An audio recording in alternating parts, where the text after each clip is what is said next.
నమస్తే, నేను Roja. Welcome to special debate. ఒకవైపు ఇరాన్ ఇజ్రాయెల్ వార్, మరోవైపు రష్యా యుక్రెయిన్ యుద్ధం. ఇప్పటికే యావత్ ప్రపంచం షేక్ అవుతుంది. ఆయా దేశాల్లో యుద్ధాలు ప్రభావం చూపుతూ ఉన్నాయి. ఆయా దేశాల్లో కోట్లాది మందిపై ఈ యుద్ధాలనేవి ప్రభావం చూపిస్తున్నాయి. తాజాగా చైనా తైవాన్ మధ్య ఉద్రిక్తత ఆసియాలో ఆందోళన కలిగిస్తోంది. డ్రాగన్ తీరుపై హాంకాంగ్ పెద్దలు ఆందోళన వ్యక్తం చేస్తున్నారు. తైవాన్ గగనతలానికి సమీపంలో చైనా యుద్ధ విమానాల సంచారం కలవరపెడుతోంది.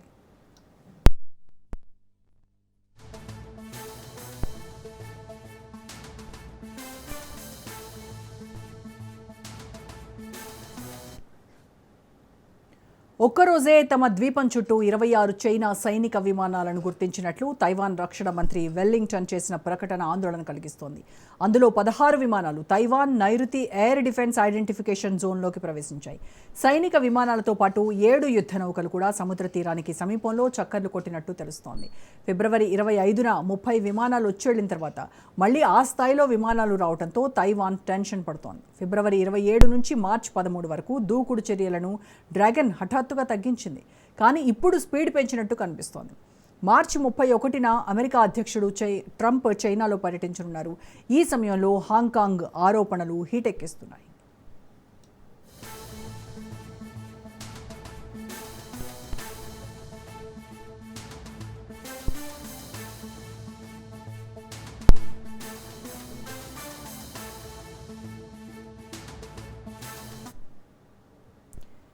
ఇప్పటికే పశ్చిమాసియాలో జరుగుతున్న యుద్ధం యావత్ ప్రపంచాన్ని ఆందోళనకు గురిచేస్తోంది. 2 వారాల్లోనే చమురు ధరలు రాకెట్ వేగంతో దూసుకెళ్తున్నాయి.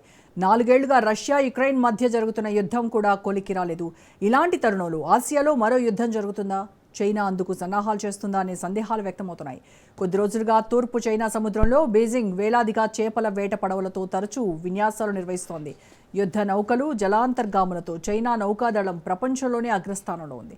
ఫిషింగ్ బోట్లు, ఫెర్రీలు, కార్గో నౌకలు సహా సివిలియన్ ఫ్లీట్లలోనూ మెరుగ్గా ఉండి తూర్పు చైనా సముద్రంలో దడ పుట్టిస్తోంది.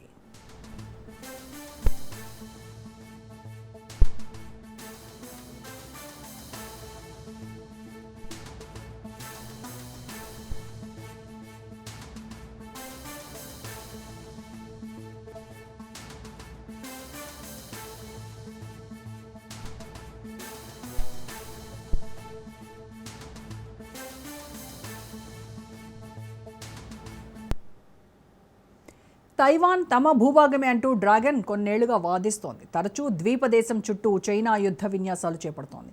ఈ మధ్య తైవాన్ను విలీనం చేసుకునేందుకు ప్రణాళికను కూడా ఆవిష్కరించింది బీజింగ్. తైవాన్ చుట్టూ ఉన్న ప్రధాన ఓడరేవులను దిగ్బంధించడం, బయటి దేశాల నుంచి సాయం అందకుండా అడ్డుకోవడం, క్షిపణి వ్యవస్థల పనితీరును పరీక్షించడమే జస్టిస్ మిషన్ ప్రధాన లక్ష్యం. తైవాన్ను స్వాధీనం చేసుకోవడానికి అవసరమైతే బల ప్రయోగం చేస్తామని హెచ్చరిస్తోంది. 2027 నాటికి లక్ష్యాన్ని సాధించే ఉద్దేశంతో ముందుకెళ్తోంది జిన్పింగ్ సర్కార్.